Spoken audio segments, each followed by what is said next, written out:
இப்போ நாங்கள் இருக்கிற இடம் எங்கேன்னு பார்த்தீங்கன்னா, கேரளாவில் இருக்கிற எருமேலிங்கிற ஒரு இடத்துல இருக்கிறோம். எருமேலியில் என்ன பண்ணுவாங்கன்னு பார்த்தீங்கன்னா, இந்த மாதிரி உடம்புல கலர் பவுடர்லாம் பூசிக்கிட்டு பேட்டை துள்ளுவாங்க.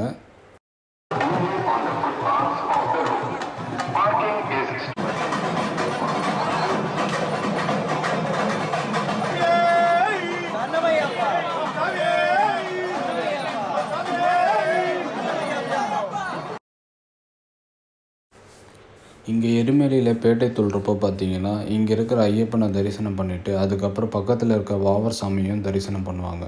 அதுக்கப்புறம் தான் இங்கேருந்து நம்ம வந்து பெரிய பாதையோ இல்லை சின்ன பாதை வழியாக போயிட்டு நம்ம மேலே இருக்க சபரிமலையில் இருக்கிற ஐயப்பனை போய் பார்ப்பாங்க.